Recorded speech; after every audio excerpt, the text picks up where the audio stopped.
What's going on, guys? Austin Zabak here with another video, and in this video I actually have a special guest. We're going to be chatting about real estate. Okay, now this particular guest I've had the honor and the pleasure of knowing for I believe about 2 years now on an intimate level, and before then we followed each other on social media and stuff like that.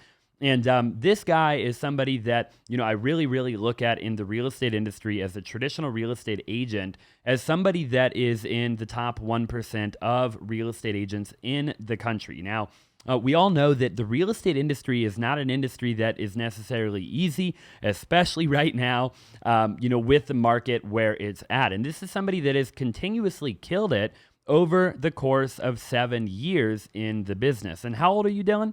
26. Dylan is 26 years old. It is actually my birthday today, so I'm 26 years old as well, so we're the same freaking age now. And so we have the honor of sitting here with Dylan Phillips, and 26 years old, been in real estate for 7 years now, has sold hundreds of millions of dollars worth of traditional real estate. Okay, so again, we're talking about big numbers. We're also talking about consistency, right? A lot of which, most people don't have. You see agents out there, they do a big deal, right? Yeah. And then it's just like a roller coaster. It's up, down, up, down, up, down. And over the years, what I've really admired about you, Dylan, is that you've really figured out how to be consistent with it. It seems like no matter what, you're always working a new deal, you're working with a new buyer, you're working with a new seller, pretty consistently, right? Compared to your average agent out there. I know that we're hard on ourselves and stuff like that, but at the end of the day, you've definitely killed it over the years. So I'm excited to have you on and excited to kind of just break down what that looked like for you, just like all the way even like before real estate, and then getting into the real estate industry, and just kind of your story, and then we'll kind of, we'll drop some nuggets on everybody too, so everybody gets some value. So if you haven't already, depending on where you're watching or listening to this, make sure you smash the like button, subscribe if you haven't already, and comment down below if you have any questions. I'll make sure to include all of Dylan's contact information as well. So Dylan, talk to me about, you're 26 now, you've been in for 7 years, some simple math, 19 years old? Yep. Got into real estate? Yep. Okay. And what did you do before that? So before that, obviously, it was very, very young, but I went to high school, right? Right after high school, I was kind of lost.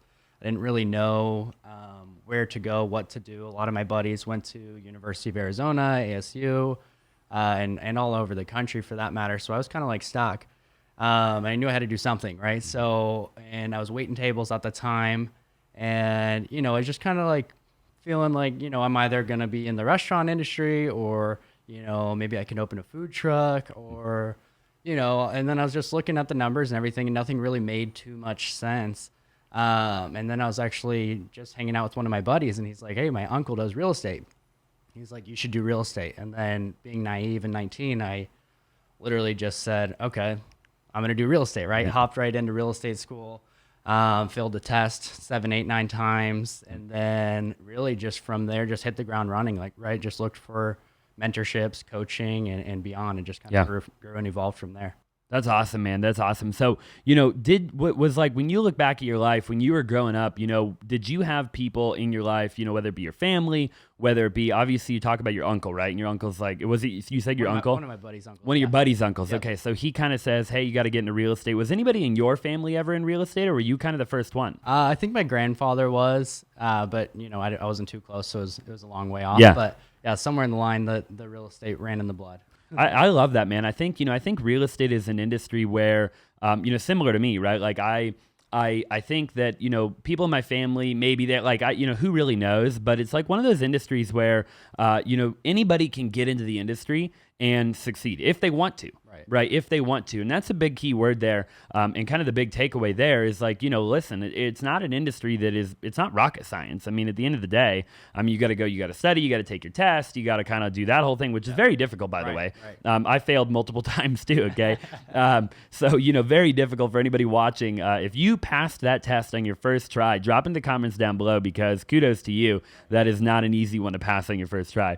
But, so pretty cool to see that, here's a couple of guys, right, you and me, that, we never really planned on getting into real estate. I mean, we both kind of just lived our life. We did other things. We worked in other industries, and all sorts of stuff. And then all of a sudden, and very similar to you, I was about 18 years old, but I'm about a year younger than you. I just turned 26, obviously. So not quite a year, obviously, but I'm like, yeah, I'm 24 now. I'm going the other direction. And I'm starting to get closer to 30 than I am 20, which I'm not a huge fan of. But anyway, so I love that. Okay, so I kind of want to talk about now. You get into real estate, and then what, right? I mean, you become a traditional agent. I mean, where do you hang your license with initially? Yep. So I had no idea right when I got into the business. I had no idea. It seemed like everybody in real estate school that I met along the way, they all had some form or some connection. And again, it was a friend of a friend that kind of introed me into the business, but he wasn't giving me a job, right? So, I didn't know if I was going commercial. I didn't know if I was going residential. I didn't know anything at the time. So I just got my license and went back and started working at the restaurant. I just knew kind of something would lead me along the right path to connect me with the right brokerage. So I didn't really jump right into the business, but after probably maybe a month or two of having my license, I was just kind of asking around. And then I got connected at HomeSmart. Oh, wow. So I was on Neil Brooks's team. He's a residential agent. He'd been in the game for a long time. Is he pretty big around here? Yeah. Okay. He's still killing it. Still killing the game. Doing a lot of Still with VAs. HomeSmart, do you know? I think he's actually at my home group. Oh, is he really? Yeah. Okay, very cool. Yeah. So, but yeah, so I went there. I jumped all over the place really after that. So I was there for about a year, and that's where I kind of learned the most. We did a lot of VA business. We did a lot of, business with bigger brokerages, right? Some of the iBuyers. So I was just kind of cast a wide net, really. Yeah. I didn't know who to deal with, who to market to, any of that. I was just kind of just going at it blindly a little bit, but just learning as much as I could, as quickly as I could. Were you doing mostly was it like you say like VAs and stuff? I mean, what were they? Were they setting appointments? I mean, So the VA, like the Veterans Administration. Oh, okay. Oh, got it. So we dealt with a big VA lender, Veterans United, and they hooked it up with the leads. We took care of all their people. So and yeah, they were all different price ranges, all different parts of the valley, but we had just a good referral relationship with them. So yeah, so they were buyers. You were working mostly buyers in the beginning, which is most people, right? I think. I mean, especially in the market we're in today. If you get a listing right now, if you get a seller leading, you're new to the business. I mean, you're killing the game, right? Because there's not a lot of them out there. Depending on when you're watching the video, I think what are we at 5,000 listings in Arizona right now? Okay, so depending on where you're at in the country, that'll vary, obviously. We live in Arizona. 5,000 listings is not a lot, okay? The average, I would say, like a neutral market is like 30 to 40,000, I think, give or take. That's where you're looking at maybe a 3 or 4 month supply, okay? It's pretty neutral. It's not necessarily a seller's market. It's not necessarily a buyer's market. So to put it in perspective, to be at 5,000 listings on the market, I mean, we're really low, right? We're in a red hot seller's market. I mean, we're talking, I think, 0.7 or 8 of a month in terms of supply. So not even a 1 month supply. No, it's less. I think it's 2-3 weeks. Unbelievable, right? So, obviously working with buyers right now is very difficult. So you did that for a while. You said, and then so basically, how long were you with HomeSmart roughly? I think about 18 months. 18 months, okay. And then what caused you ultimately at that time to move, and where did you go? So I think really what started happening is I saw the floodgates open up when I saw some of the data from the offer pads, the open doors, all that kind of business model. That just really opened my eyes. So, and that's not really where I jumped to next. After HomeSmart, I went to the brokery, right? So I wanted to just kind of expand my knowledge still, right? Yeah. So I wanted to go from more of a buyer model to more of a seller model. I wanted to deal with more of my areas. So I grew up in Scottsdale. I wanted to deal with like Biltmore, Scottsdale, Phoenix clients more so than the Mesa, the Queen Creek, the Santan. And I still go all over the place, don't get me wrong, but I did want to try that at the time. And I saw a huge opportunity with the brokery, and those guys over there really coached me and mentored me and helped me out along the years too. From what I can tell, they're really good. I mean, they've got kind of a niche. Oh yeah. They've definitely they've carved out their niche, right? Biltmore. Yeah. Biltmore all day long. For sure, yeah. I go to the Lifetime Gym over there, and I'm always driving by the brokery, and they're good guys. I ran into one of the dudes of the brokery at the Arcadia tour recently, so he's a cool dude. Yeah. No, they're great. They're good people. Yeah. So you're with them for a while, and then what was your focus there? Were you focused more on listings at that point, or were you focused still more on buyers, or were you focused on both? I was focused on everything. You would do anything. I wanted to grow my business. Got it. And I wanted some high producing mentors to be able to teach me how to do that. And they absolutely fit that role. I like that a lot. I mean, I think I took a golden nugget from that, and the golden nugget I took is, I see a lot of people that get into the real estate business, right? They get into being an agent, and they're picky. They're picky about what they will and won't do. They're like, well, no, I don't want to do leases. I don't want to do rentals. I don't want to work with buyers. I don't want to work under 200 grand. I don't want to drive out to, 30 minutes from where I live or 40 minutes or whatever. And I've seen you over the years, by the way, right? And so I know that to be true, that you are willing to take care of anybody and everybody, right? And I think that's really crucial. And I think it's a big part of what made you who you are, right? Because that ultimately built a book of business. Right. Eventually one thing led to the next and the next and the next. And now you are able to do $1 million deals, right? And beyond that moving forward, I mean, it'll only continue to grow, right? So, I think that's really important, man, for new agents. I think new agents need to not be picky. Right. It's like, how can you even think that being picky is an option? Right. You know what I mean? Yeah. Like, I don't understand that, especially in the market that we're in right now. I mean, look, working with buyers is tough, but there's a lot of them out there, and ultimately, like, if you prove yourself through your work ethic with a buyer right now, and it's like, listen, like, I'm going to go above and beyond to help you buy a house. Like, and it's not easy. You're going to have a lot of respect from them. Oh, yeah. And they're going to be willing to work with you. Yeah. Because a lot of buyers agents won't do it. Yeah. Yeah. And a lot of buyers agents just struggle with their clients. So you find it now, you start working with some buyers and you're really giving it them your all. And before the end of the deal, I mean, at least on my transactions in recent months, they refer you their friend, their family, their brother, their sister, whoever. And really it's just because they're like, hey, our guy was able to get us under contract, and like, how come you haven't gotten a place yet, right? And it is a struggle, and that's really the explanation to people. Sometimes, you get lucky, you write one offer, you get under contract, it's all peachy all the way through. Other times it's just a struggle. It takes 8, 9, 10 tries, before you even get under contract, and then you have all the other battles to conquer along the way. You're just getting warmed up. So it's a struggle out there right now as a buyer. But again, you can't really be too picky, particularly if you're new. I get it if you're seasoned and you've got the best book of business in the world, and you don't want to take any buyers, then good. That's amazing. It's a great place to be. Send us your buyers. Yeah, exactly, right? We'll do the referral, and if we don't do it, we'll find somebody that'll do it on our team, and we'll pick up the slack there, right? So, I couldn't agree more, man. I think that's really, really crucial. I think it's a really big piece of advice for agents. I think any industry, but I think in particular real estate agents, I think it's just about getting in the trenches and doing it. Right. Yep. And a lot of people don't want to do that, man. A lot of people, their ego gets big. I don't know what it is, but I think it's ego. I think it's like they think they're too good. They're on their high horse. And it's like, listen, you haven't made any money. You haven't closed any deals. I mean, you don't got anything to show. I mean, how can, at least with you, right, you can go to people and you can say, listen, here's my book of business. I mean, here's what I've done. Right. Like, this is, I've written, 1,000 offers. I've done this. Like, I've been there. I've been in every scenario that you could, probably be in, for the 99% of every scenario. Right. Every problem, every fire that we call it in the real estate, and there's a lot of them.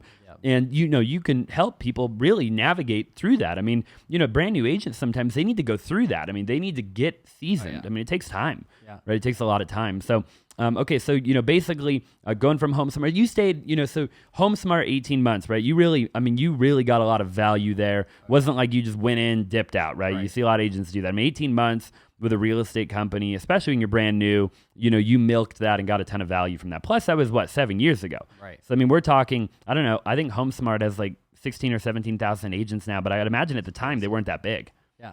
I mean, maybe 4 or 5. I was going to say at the most, yeah. So, okay, very cool. So now here you are, you're basically, and so is that the point where you then go to OfferPad, open door type of model, like right after that? Yep. Okay. And what was the deciding factor there? I mean, obviously, is it just something you wanted to kind of learn that side of the business, or? Yep, exactly. Okay. So kind of like I jumped to previously, I kind of saw the floodgates open right at my initial position at HomeSmart. And then I went and learned another part of the business at the brokery. And then I just still kind of saw the opportunity. I think actually what kind of pushed me is I ended up selling an OfferPad listing, and kind of saw how the whole process went. And, I was kind of neutral with it, right? I knew how it could have been better. I knew how it could have definitely been worse. But overall it was a pretty good experience. And, I still was hungry to learn, regardless of pay at that point.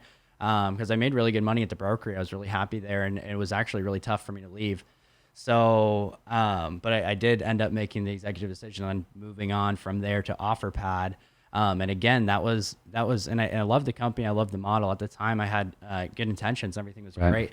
But once I was there, I did end up feeling kind of limited, but again, I did it to learn more importantly. And I didn't jump in, jump out in, 90 days or anything like that. So, I got the experience I wanted there, and then I saw where it could be better. Right. And then it was like at there, you're an employee, right? So I wasn't 1099. I wasn't in charge of my own income.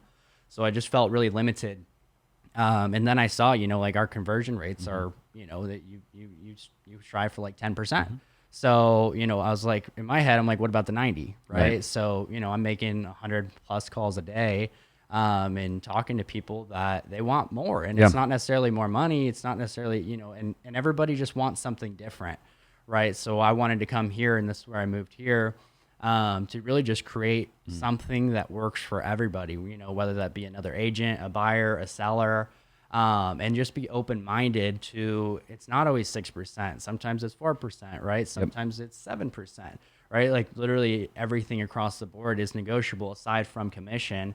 And really just being kind of a la carte with the people, like, right. It depends on what they have, what their needs and wants are. And, I wanted to come somewhere where I could do that. Yeah. Right? Yeah, for sure. And I love that, man. I think there's a lot of people, and I see it both ways, right? But I do think there's a lot of people that they create a model that works with one type of person. Right. It works with this avatar, right? Okay, paint the avatar. What is that avatar? Okay, they're a motivated seller. Great. Okay. So every wholesaler that I talk to, they work with the motivated seller, right? That wants to sell 70 cents on the dollar. For 71 cents on the dollar, it's not a deal for them, right? They pass on the deal, right?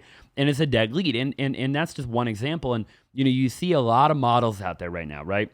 Where their model works for a particular avatar and everything else is dead to them.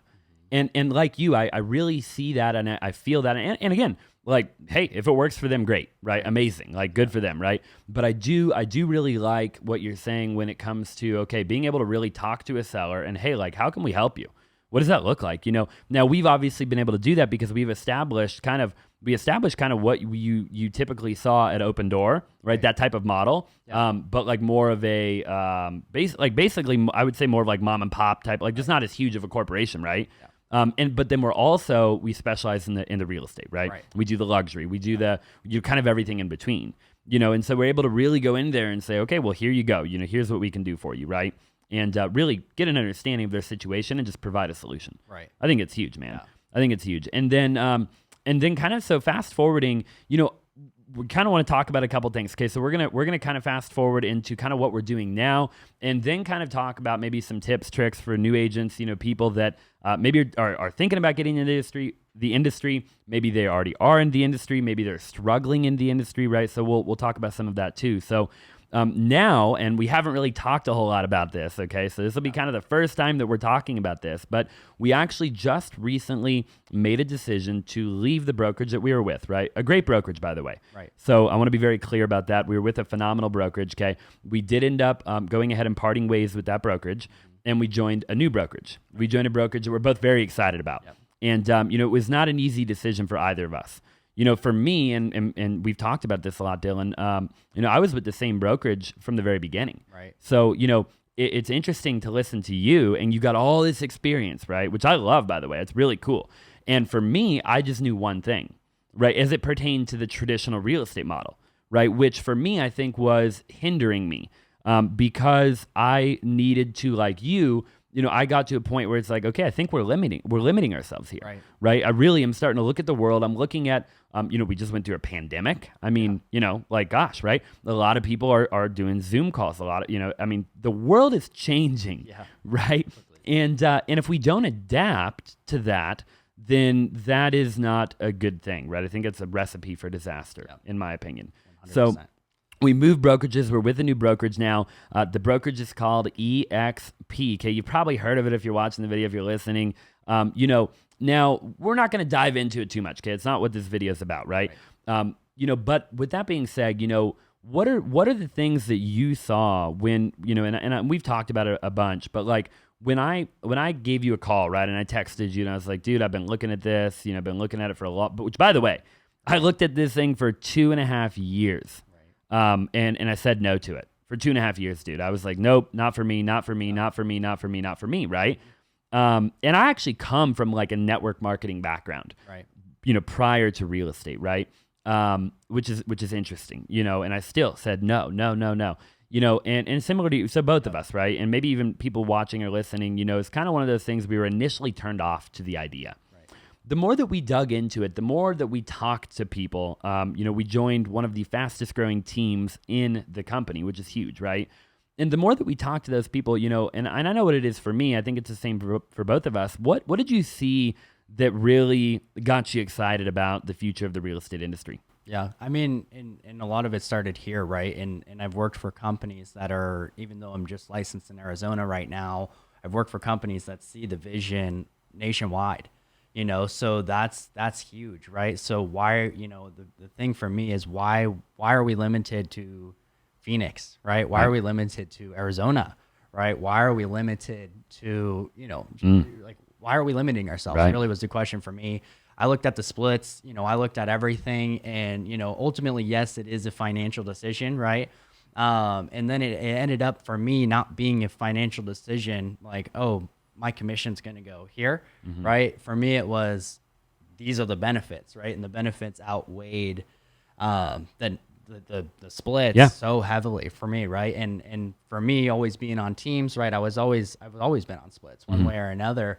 But then, most importantly, I saw so much potential throughout the whole model and through, right? And you don't get that here from anywhere, anybody, without opening up your own brokerage, right? So, and we talk to people that they own the brokerage and they shut the door and they made the move. So that potential, number one. Yeah. I love that, man. I love that. I think you couldn't be closer to the truth. I mean, you're dead on, actually. And when I looked at it, it was literally, okay, it was that or it was open my own brokerage. Yep. And similar to you, I didn't want anything to do with open my own brokerage, right? And for a million reasons, which we could talk about in another video, but basically, and you dropped a little golden nugget here that I want to touch on. You said that you were, the benefits outweighed any negative thing that you could potentially find, right? Yeah. And I think that's really big because I think when I look at the real estate industry as a whole, I see a lot of people that are trying to save money and they're not trying to make money. Right? Their whole focus is how to save money. Right? So they go join a flat fee and again, nothing against any of that, right? But I'm just saying, that the moment the focus becomes contraction, right? And you hear this from other influencers. I didn't even get a name drop, right? But the moment the focus is contraction, it is a scarcity mindset, right? The focus is no longer an abundant mindset, right? It just isn't, right? Because your focus is on penny pinching. Hey, I got to save $500 here. I got to save $1,000 here. No, I can't. I don't need new business cards. I don't need no open house signs. Remember, how you do anything is how you do everything, right? So if you're focused on saving 10%, then what else are you focused on saving? Right. What other corners are you going to cut? And does that leak over into your client? I mean, does your client ultimately end up getting a lesser of an experience? Maybe even because your mindset is all about, hey, I'm trying to save money. Yeah. Maybe try to save money on photos. So I don't want to go into that too much, but I think you're dead on. When we look at this brokerage model, there isn't just all of a sudden you go from, okay, hey, listen, we're still going to sell a lot of real estate. We've got massive goals and ambitions, right? We've got huge, we're if anything, we'll double or triple in our actual production. Right. And at the same time, there's multiple other ways that we can now make money, right? And anybody can do it. And that is the power, I think, of living in the world that we now live in 2021, right? You're showing people a better way, and ultimately everybody gets to benefit from that. And when you look at the traditional model, man, it's already in the traditional model, it's just I would be curious to see, basically in a nutshell, where that whole traditional model ends up being a decade from now. Right. And maybe it ends up doing great, right? But I would be curious. Yeah. That's all I'll say. We'll be here. Right. We'll be here. We'll be watching, right? We'll be doing what it is that we're doing. But man, I love that. So talk to me a little bit about kind of what do you think when we look at the future now? Obviously, we're excited about this new opportunity, right? We're excited to double down. We're excited about that whole thing. One of the biggest things I'm excited about, and I'd love to hear more about what you're excited about, is like collaboration. Oh yeah. Dude, I mean, like, when I looked at, before, it was like, we're not collaborating with anybody. Right. I mean, we're not, it was like, okay, we had our agents, we have our office, we have our team, and we can scale that, sure. But ultimately, like, it felt limiting, right? It's like there wasn't any, I'd have to go pay a mentor $10, $20, $30,000 to come in and give me any advice. And even then, it's like, how real is the advice if I'm his competition? Right. Exactly. You know what I mean? Yeah. And so that's one thing I'm excited about. Is there anything else in general that over the next, you look at a year, 2 years, 3 years down the line that you're genuinely excited about? Even the market. We talk about the market being, this crazy market right now. Is there anything that gets you kind of fired up right now in the morning other than kind of this big move, when you look at everything as a whole? Yeah. Again, I know I said it once before, the potential, but the opportunity is just so big, right? You said it too. It's collaboration, right? So all these pieces of the pie here just kind of come together. And yeah, you're exactly right. It's at the end of the day, how can you collaborate at any other brokerage, right? You kind of are all, headbutting each other at the end of the day. You're like, okay, what's your secret, right? Where do you get your leads, right? You all kind of feel like you're taking from each other, right? Rather than giving to each other. And that's something that I saw I could read right between the lines at EXP. Yep. We, like you said, we joined one of the fastest performing teams or the fastest growing team, on both levels, right? On the recruiting level and on the production level, right? Which is so big for me being a real estate guy. I don't want to just go and be like, oh, I'm a recruiter now, right? So that really fires me up, having multiple ways to make money. And then mostly to collaborate with some of the best in the business that are actually willing to pour into you and help, because ultimately your production helps them get paid more through recruiting. Yeah. Right. So everybody wins. Right. And then they can help you recruit. Right. They can help you perform better. Right. And they're going to actually coach you, and it doesn't cost you a dime. And they're just going to pour right into you. So I absolutely love that. That's awesome. So fired up. Yeah. And I'm right on the same page, dude. I'm right on the same page. I think it is, an opportunity that a lot of people are going to continue to sleep on. And, because I did. I'm just being real, right? I slept on it. You slept on it. A lot of us slept on it. And it took me really peeling back the onion to look at it and say, man, I probably waited too long. Not like it's too late. That's not what I'm saying, right? Because if anything, we're still too early. Right. I'm just saying, for me personally, I waited too long, right? Like, and so it's still perfect time, but at the end of the day, that's the way that I ultimately see it. So talk to me a little bit about, let's kind of switch gears a little bit. Let's talk about, for anybody watching, anybody listening, what was that one thing that when you look back over the course of the last 7 years that you would say, really helped you become successful, right? Maybe it was open houses. Maybe it was just waking up early every morning. Maybe it was going to the gym.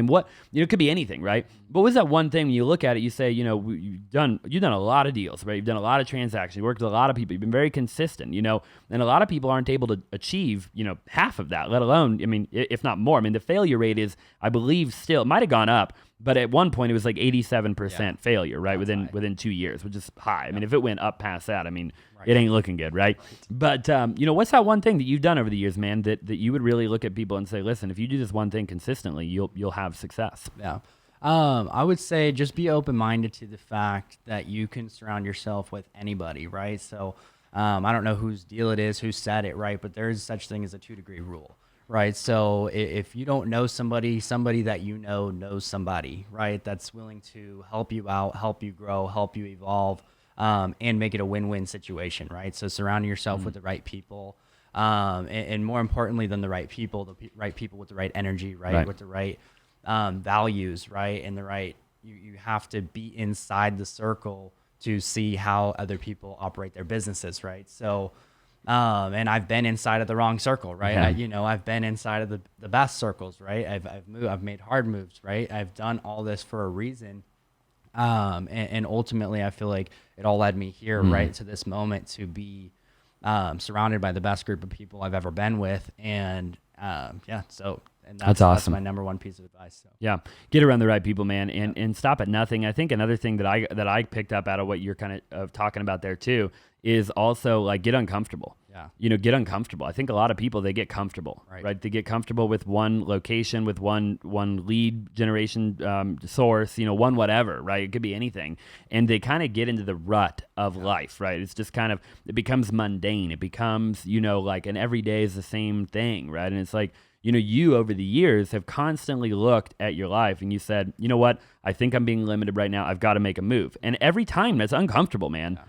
That ain't easy. I mean, listen, you said a little while ago, like, these are financial decisions. These are life decisions. These are decisions you got to, if you've got a spouse, a husband, a wife, right, you've got to consult people about it. You got to say, hey, listen, I'm thinking about doing this. What do you think, right? This isn't just as simple as like, hey, I'm doing this. Right. It takes a lot of things, but ultimately you've continued to put yourself out there. And I think at every new thing you've done, you've grown. You've grown either financially, you've made more money, you've grown mentally, which will make you more money if it hasn't already. You've grown your book of business, right, which again will make you more money either now or later. You've grown, there's all of these different things that you improve on every time you do something like that. And I applaud you for doing that. It's something that I've always tried to do in all of the things that I've ever done, right? It's always like, man, if something feels stale to me, I'm like, dude, we got to eliminate it, right? We need to do something new. We got to spark it again. We got to change it up, right? And I think that's really big. So I guess, kind of just wrapping it up here. And we're going to do a lot more interviews, by the way, guys. So if you're watching the video and you liked the interview, if you have any questions for Dylan as to, really his story, any more golden nuggets that you're curious about, definitely let us know. Shoot him a message, drop in the comments, whatever. But if you ultimately could just leave everybody with one piece of advice in general, it could be anything, man. Just hey, like, listen, guys, it's all about, having a vision board, or it's all about, like, it can be literally, you know what I mean? Like, what's one piece of, like, life advice, in general you give people? Well, I think I'm still really new at life, so I feel like I've got a lot to learn. But really, shiny object syndrome is real, right? So especially in today's world of the highlight reel, as we all know as Instagram, it is really, really, really easy to get derailed in life and go look at somebody else doing something else that they're winning on some massive level. Half the time it's not even the truth. Half the time it is, so, but just focus, right? So I've always struggled with, like, focus. I always beat myself up and be like, hey, why do I keep jumping around? Why do I keep jumping around? Like, but then at the end of the day, I look at it again. I'm like, it's always real estate, right? So I'm not changing, right? I'm not becoming a stock trader, right? I'm not announcing I'm, going to work at Merrill Lynch, right? So, so the number one thing, man, is just, shiny object syndrome is real, and stay away from it, man. It's, and then I also agree, to totally contradict myself too, though, at a young age, if you get in real estate and you're 18 or 19 and you're struggling and you're banging your head against the wall and you want to jump out and try something else, there is nothing wrong with that, right? Yeah. So, you really just got to try something, and then at the end of the day, you got to stick with it. Whatever that decision whatever it is, and you can jump in and you'll know really quickly, like, trust your gut. Everything's going to be hard anyway. But at the end of the day, just trust the gut, and your gut's going to tell you, you're either going to feel right there or you're not. And I've always felt right in real estate. So that's amazing. It's just been sticking with the real estate game. Yep. Because whatever you do for a long enough period of time, you'll be successful. Oh, yeah. Right. So as long as you commit, as long as you find something, right, and you say, hey, listen, I'm going to take this thing. Maybe I jumped around a few times, or maybe you didn't. Either way, right? But now it's like, okay, I'm going to take this one thing. I'm going to do it for 3 to 5 years. Right. Maybe even 10. Right. And, they say 10,000 hours to become a legend at anything, right? 10,000 hours. Do the math on that, So, watching Netflix at home, scrolling through your Instagram doesn't count as an hour towards the 10,000, right? It's banging the phones, it's holding the open houses, it's doing the work, man. It's doing the work, So I love it, dude. I appreciate you being on the show, on the podcast, on whatever we're calling it nowadays. And I'm excited to have you back on, man. I'm excited to ultimately continue on and share what it is that we're doing moving forward with the world. I think it is going to be legendary, and it is going to be huge. Yeah, I'm so stoked. Thank you so much for having me. It's been an absolute pleasure. 100%. Okay, see you guys in the next one.